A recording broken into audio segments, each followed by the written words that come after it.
Welcome to 3010 Reviews, the ultimate destination for indie and hobby game enthusiasts, the place where we play your game for 30 minutes and provide playtesting feedback for 10 minutes. At the end of the video, we'll assign a game readiness verdict. Take my money, almost there, and still brewing. Please understand that this is my opinion, and it is down to the developer to decide if they want to publish. This is their work and time, and ultimately, they can do as they please, and we should be respectful of that. Hi everyone, I'm Bogdan, and today we're playing Wéko the Mask Gatherer. The description offered by the developer is as follows.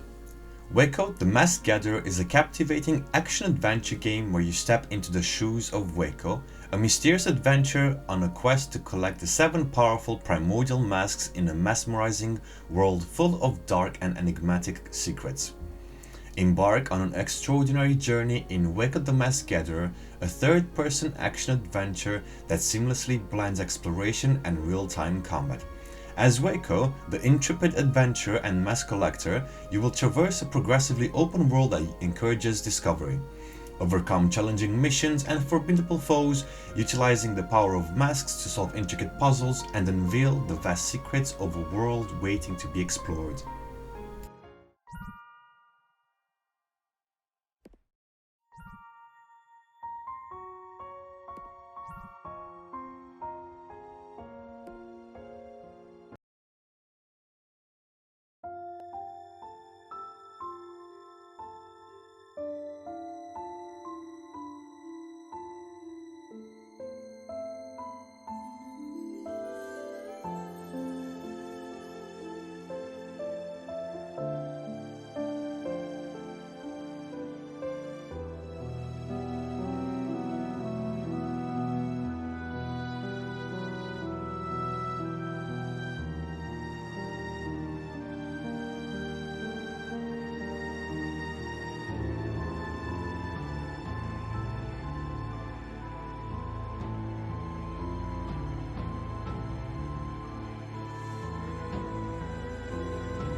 That was a nice little intro. Ooh, shiny.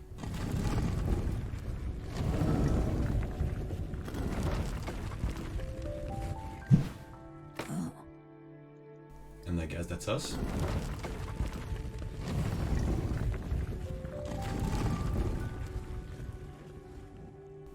What am I? I look like some form of a gecko. Oh, and we have a nice little guide over here. Oh, it's named Oz.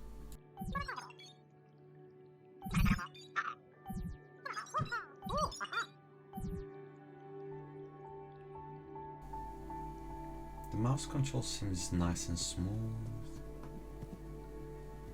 Okay, so apparently we can double jump, which I always like in games.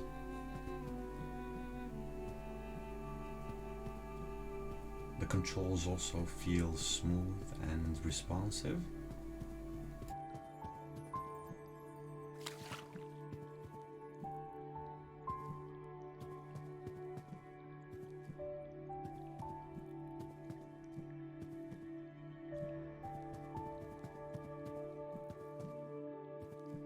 Okay, there's no vaulting. Oh, but there's swimming. And I'm assuming the water drop over there is for how long I can swim.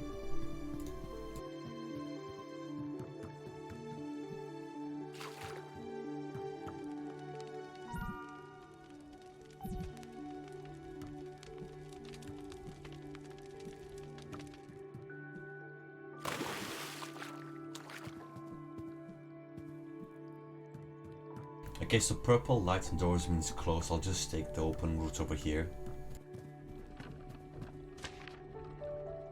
Nice tutorial pages and interactions, and I'm going to assume they will adopt a progression-based tutorial. I meant to do that. Okay, so there seems to be a knockback effect, where you get stars, you get staggered when you get damaged. Yeah, just as predicted or taught by the game, purple means locked.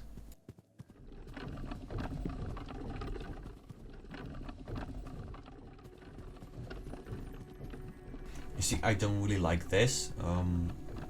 Having the jump just barely not be enough to make the second step. I don't know, just don't make it so close to the other ones in size. Make a nice smooth experience. Just get on this platform. Oh, it doesn't work.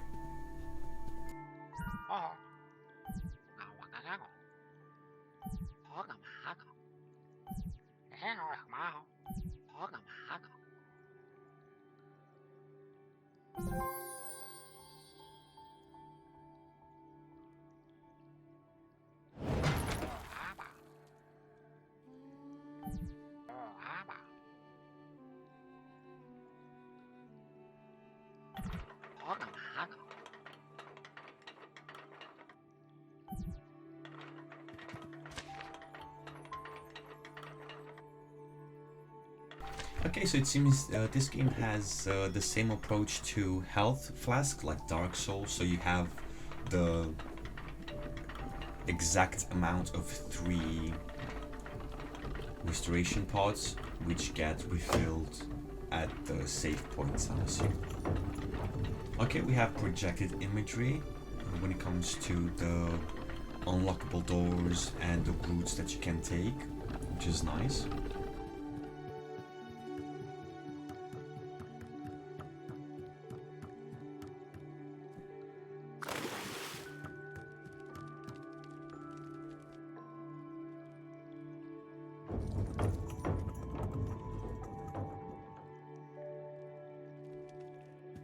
Oh, and I'm getting a new shiny sword here. The polyvalent blade.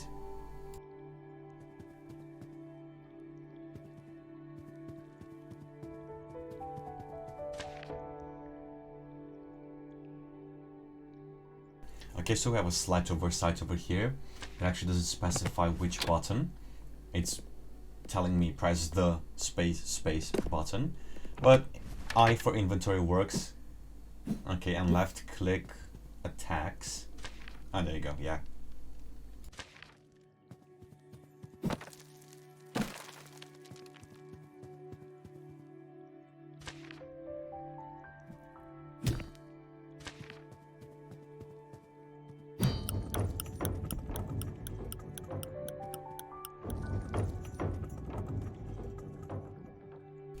Haha, that's on me. I thought it was a countdown for an explosion or something to blow a door open behind it, because there was this sketch behind it, but it's actually the timed door lever. Okay, and we have a dash attack as well. Shift plus left click is a dash attack.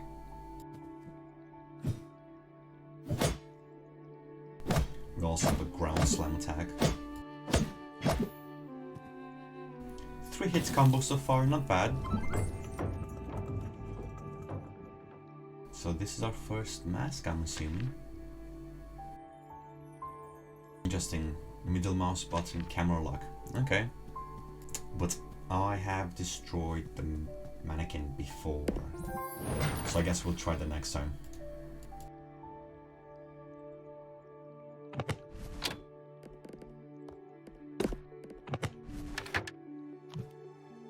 Okay, equipped with double click.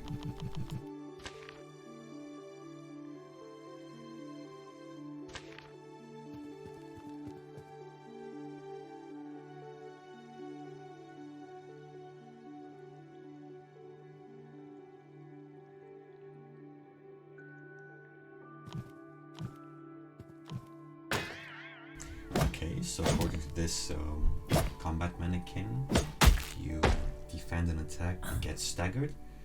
And yes, it's been put over here that if I get damaged, I get staggered as well.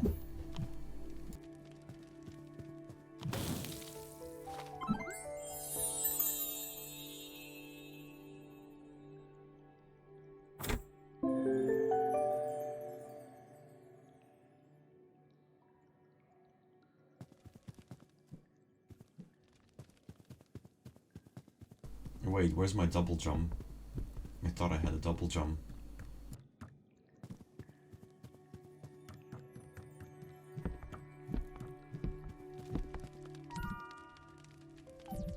Okay, so moving using the dodge mechanic is actually faster than sprinting. However, you lose your stamina much faster.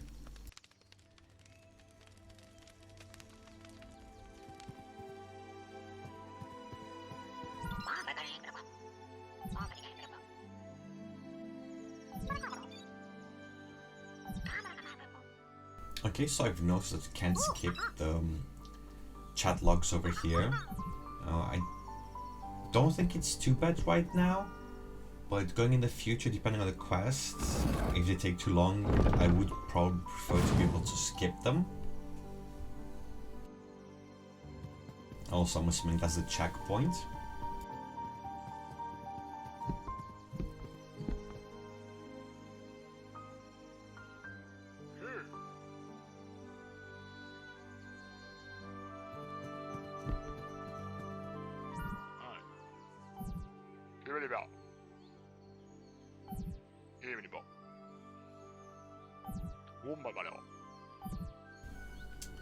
Why have a green circle button which tells you when you click on the text for the next sequence, but it doesn't tell you when you can click?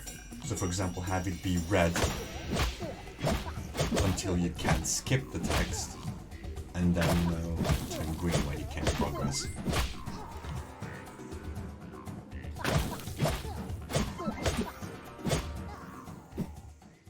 I am dealing less damage than expected, especially on starter mobs. I don't know, it just feels like a bit bullet spongy, these minions.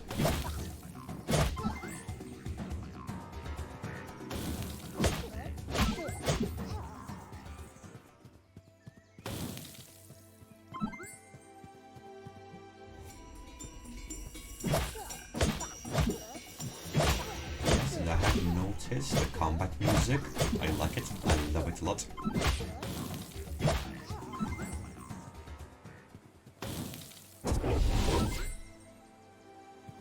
So far, the art style, aesthetics of the game, and the mechanics, they fall in very well together.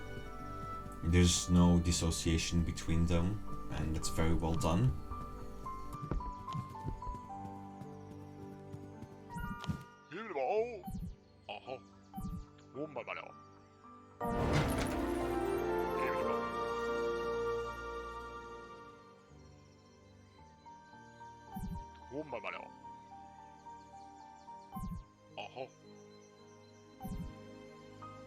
Okay, so we can have 3 masks that we can equip, and depending on what our future task is, we can combine them for a more optimal result. Nice mechanic, easy.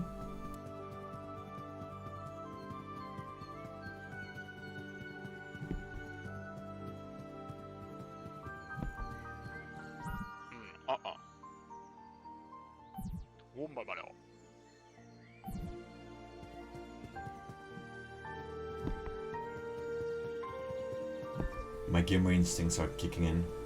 I'm gonna bet you there's a secret behind this waterfall over there.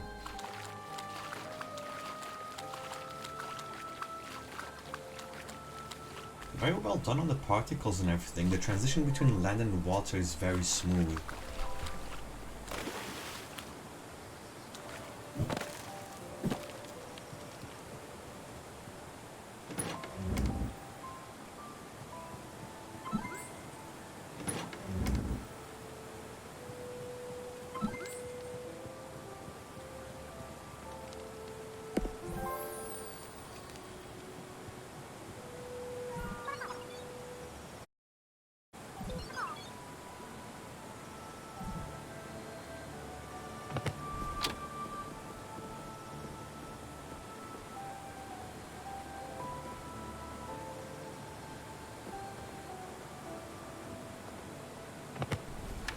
I don't have anything that I could use to interact with this lever here.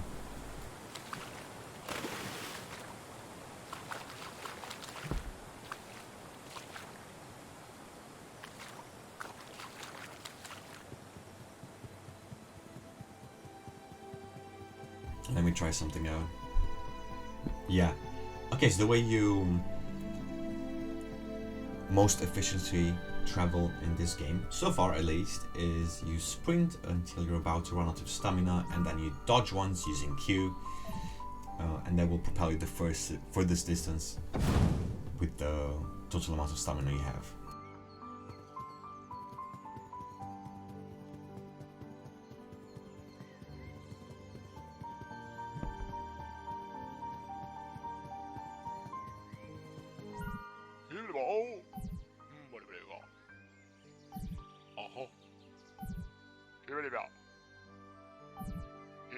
It's all nice and sweet, and I realize that you put effort in creating these chat logs, but talking to a guard doesn't provide any insightful information, so I would prefer if I could skip it.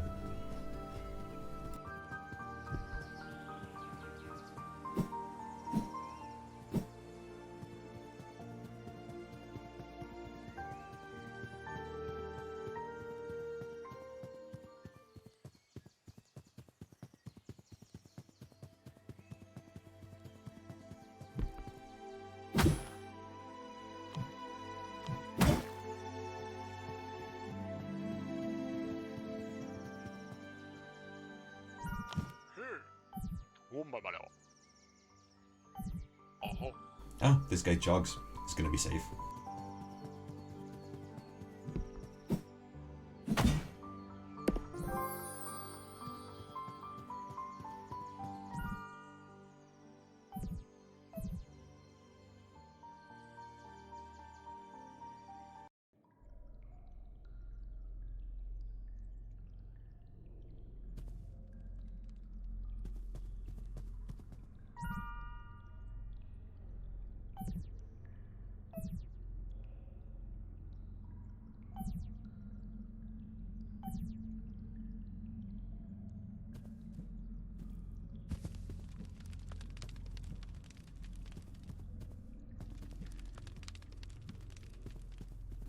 Yeah, you have to be careful with your level design, because the gamer will find a way. But I see you've put quite a vast invisible wall over there. So thanks for spoiling my fun.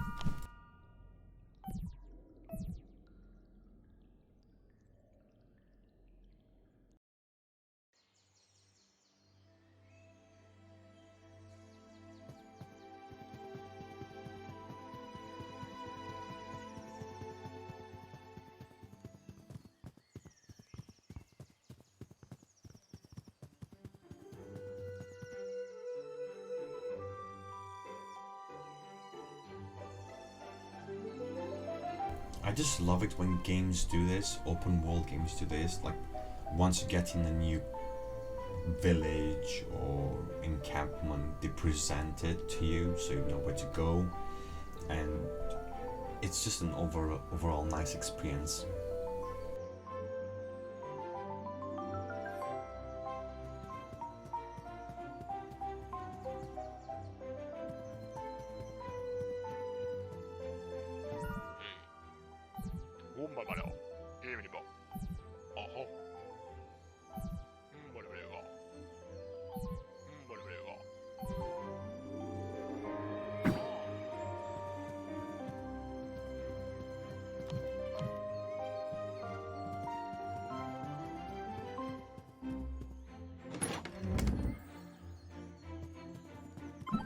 I love these nice little hidden treats.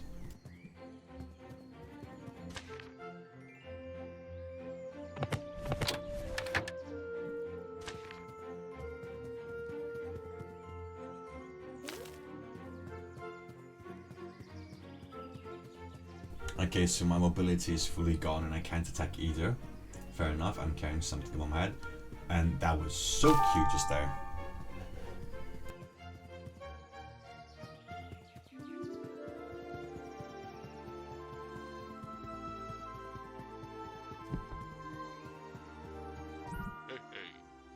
Formidable. Formidable. Uh-huh. Formidable. Formidable. Formidable. Uh-huh. Formidable. Formidable. You see, I haven't pressed don't help or decline request, but what will happen? Because I'm assuming this is the main storyline, so should there even be an option to accept or refuse the request? I don't think it really makes sense now.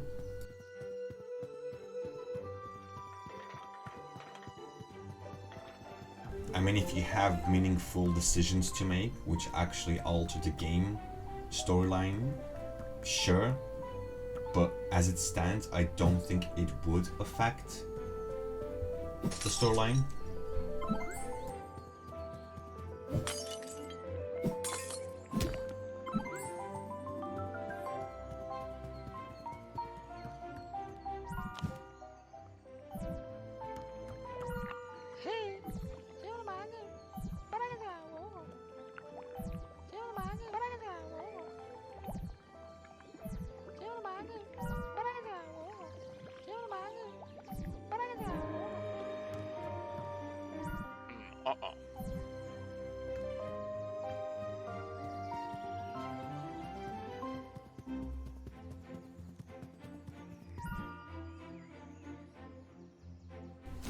I don't know where I was looking, but I didn't notice this checkpoint coming in the village.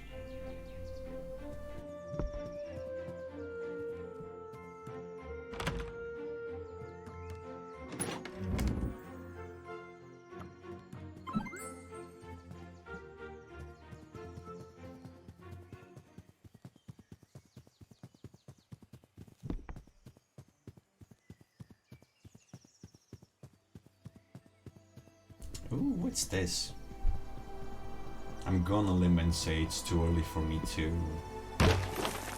use that air ventilating system. I'm probably gonna need a mask or something. Yeah. Next time.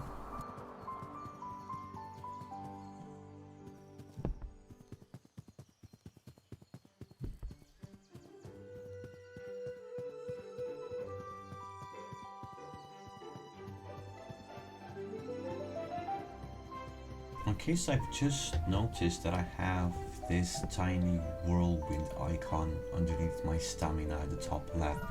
I'm assuming that's the passive effect of the single mask that I have equipped right now.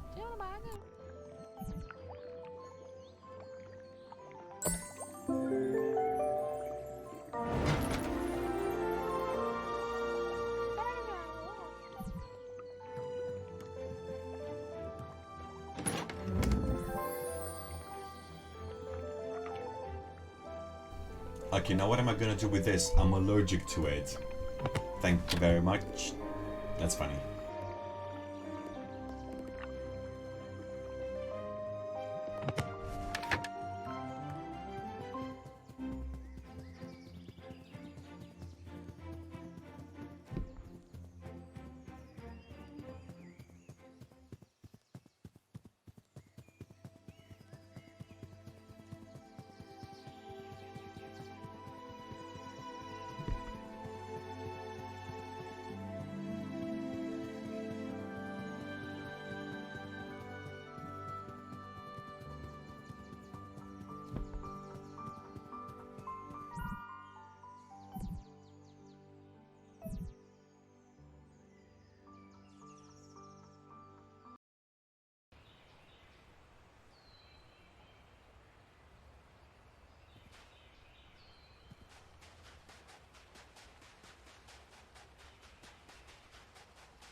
Oh, what's this?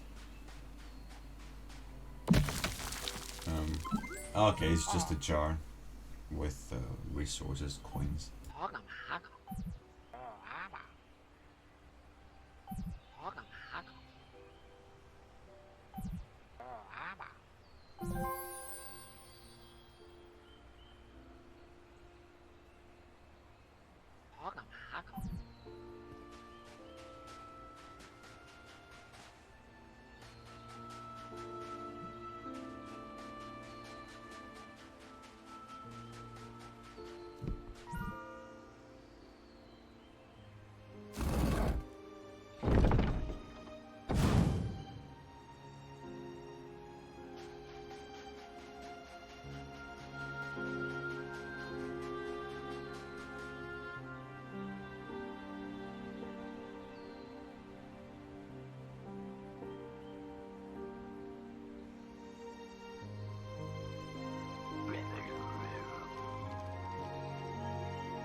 Okay, that was the first challenging monster over here.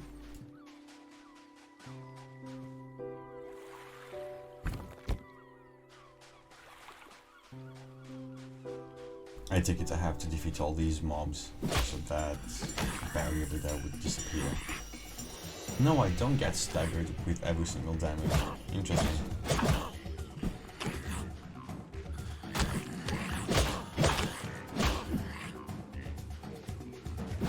Okay, so just to give you a heads up,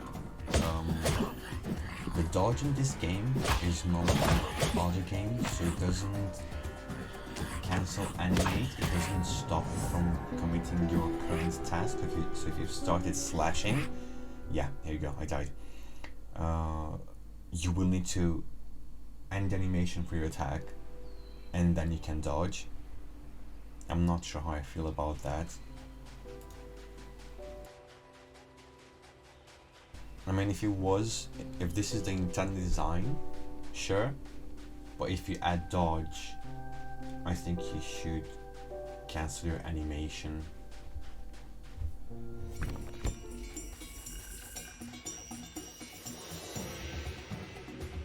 Oh, and with the battle music, I don't think you should start only in the moments when I've attacked or pulled out my sword next to the mobs.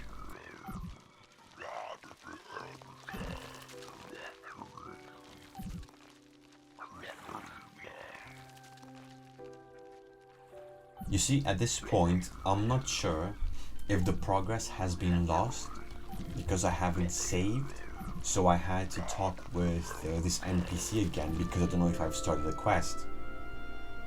And if I were to talk again with the NPC, would it be the entire text? The entire dialogue? I don't know. So I think it should be made a bit clearer how much progress is lost. Because all the minions are back. So I'm assuming, is it a load save game or is it just a checkpoint kind of thing if you die in combat?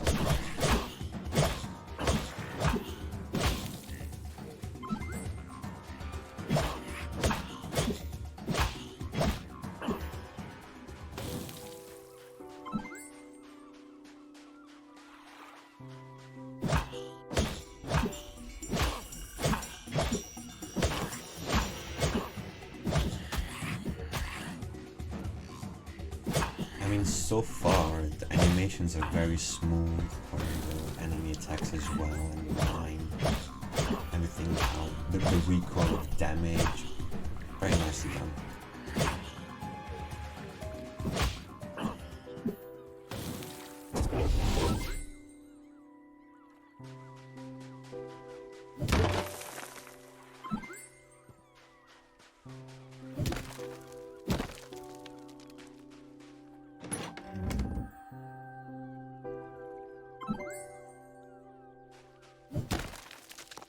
Okay, so I've been collecting those purple particles in the bottom right, 159. I still don't know what to do with them.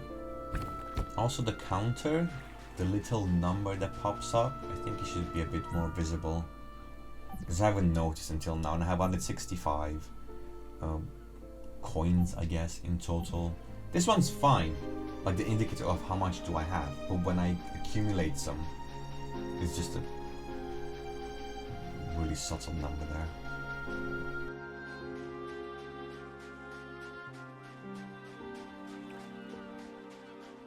Okay, so this beach over here is inviting me to explore. Again, gamer instincts. Yeah, there you go. There's a little secret over there. But I don't think I'm gonna make it.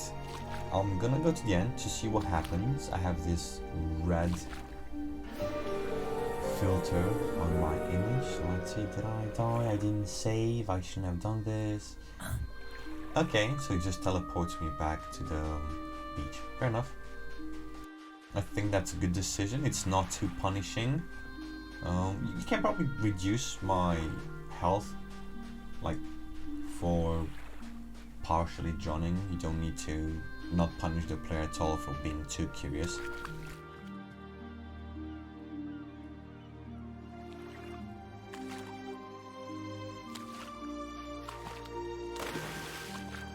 I'm gonna try and get on that rock, and maybe that way I can get closer to the secret chest on the pier.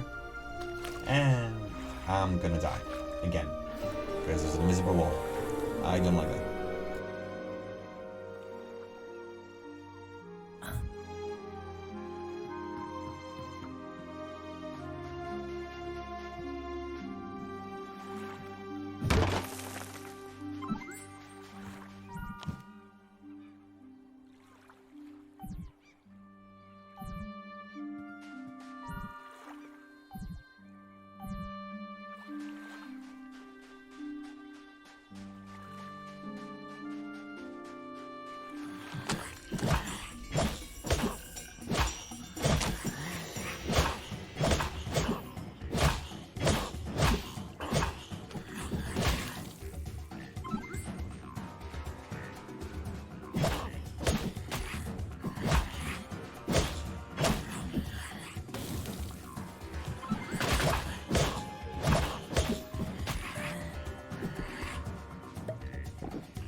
Okay, so I haven't tried target lock before, how it really works. Interesting. Is my stamina regeneration affected somehow, or maybe from the animation? Because I've noticed previously, without target lock, I can keep attacking them when my stamina is out, and it will regenerate before the mob has a chance to attack. But if I have my target lock on, that's not the case.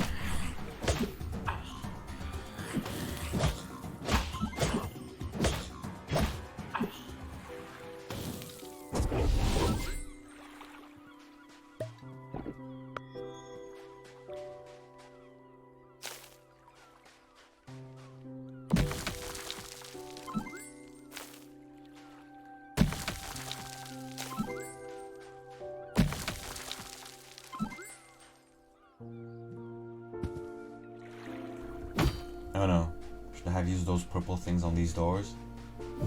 No, I don't think so, because in the previous pink door next to the village, there were no such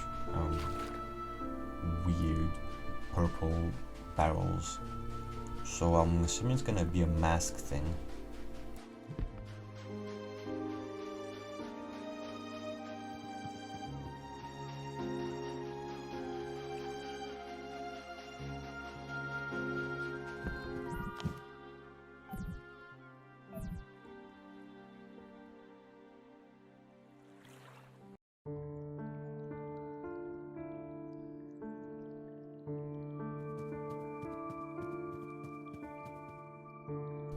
Okay, the first puzzle.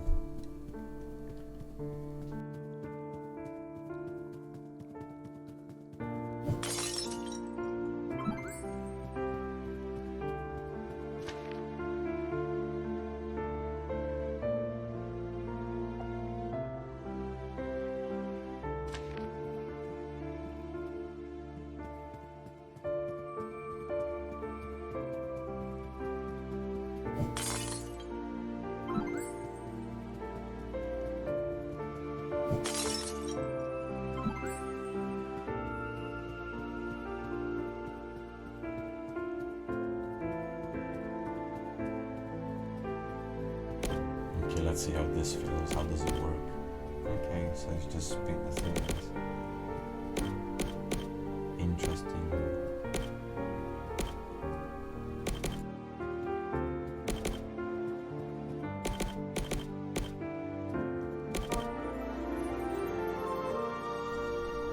Not the hardest of puzzles, but for a first puzzle in the game, yeah, it's doable. You just had to set the levers with the lights pointing the same direction as the eyes of the faces on the top of the statue. And we've gotten our second mask, which will be used to de-stone, defrost, the well, just freeing the spirits of the stonified golems.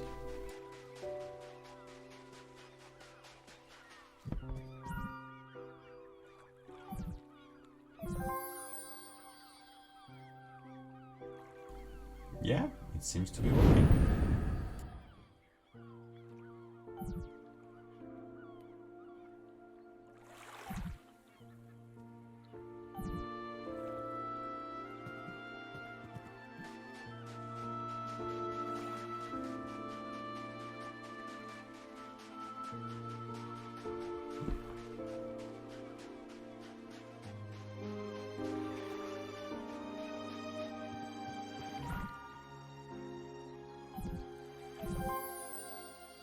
I guess this is one of those points where skipping text is a valid thing, because the text hasn't changed, the dialogue hasn't changed at all.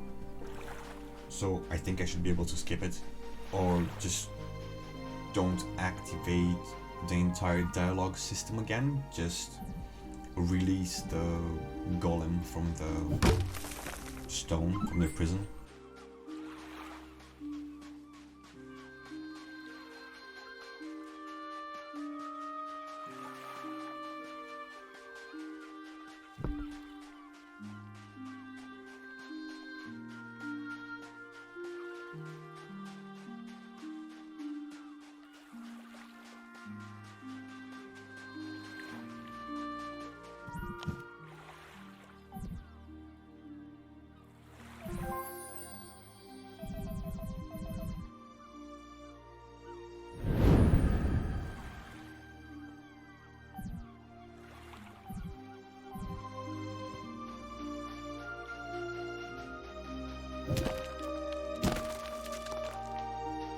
Okay, interesting. All of the add-ons reappear once you get back into the map, like the barrels and the veins that vines that stop your access.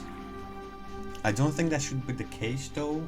Yeah, with the barrels, if you want the player to collect more resources, more coins, fair enough, but destructible environment is destructible for a reason, and that is to let the player know that they've already been there or that they've completed that task.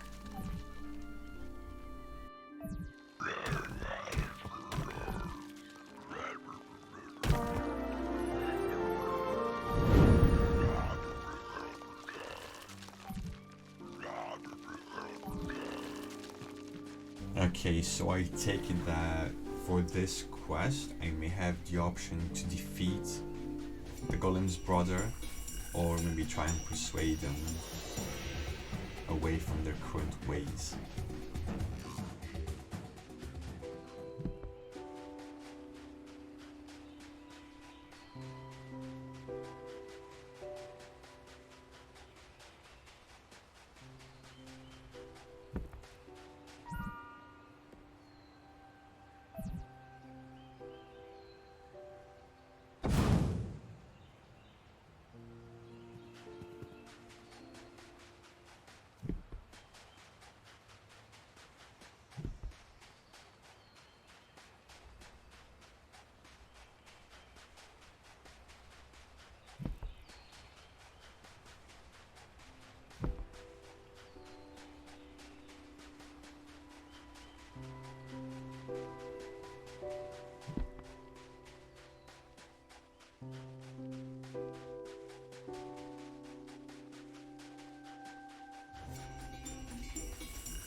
Okay, so that would have to be it for the gaming segment. We've got a bit over 30 minutes because I wanted to play it a bit more, enjoy it a bit more.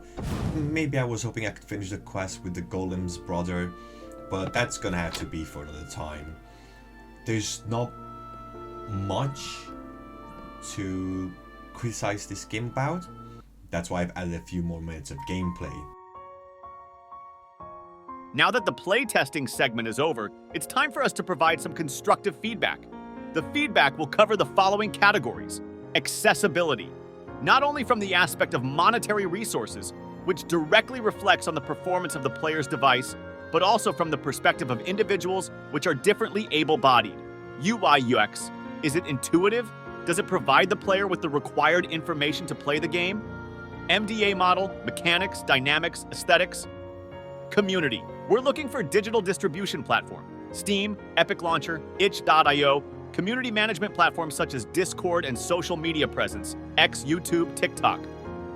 And the last category is game-breaking bugs.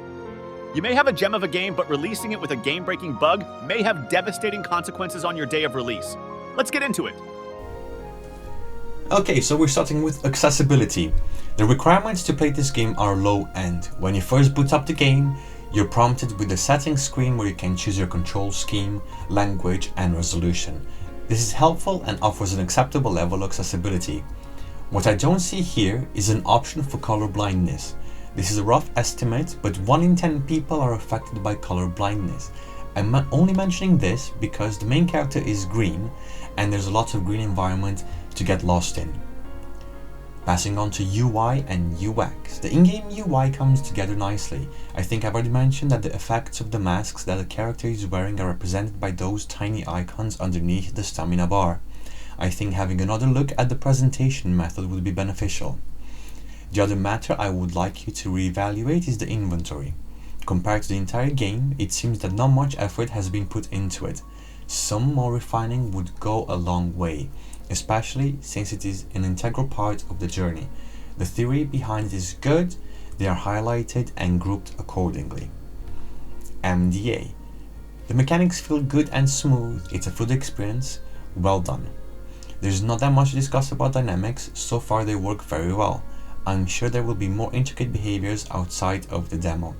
I believe one dynamic you could work on is the interaction between the chat boxes and the player. Make them more interactive and add color coding to the chat bubble. Make it red if it's unskippable, yellow if it's ready to be skipped, or green when the player can progress to the next chat box.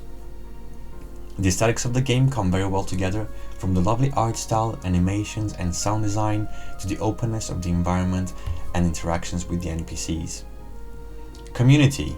What do you have? You have a website, Steam page, Epic Store page, a Discord, YouTube, TikTok, and you've also outreached onto Reddit. That's where I found you. I found you on Play My Game. What you don't have, an ActiveX account. I firmly believe you are fully covered when it comes to your marketing and publicity. Game-breaking bugs. I've encountered only one bug, and that was the fact that I could double jump right at the beginning of the game, and that's it. There's no game-breaking bugs experienced. This is an amazing job. And now, time for the verdict. And the verdict is... Take my money! Congratulations!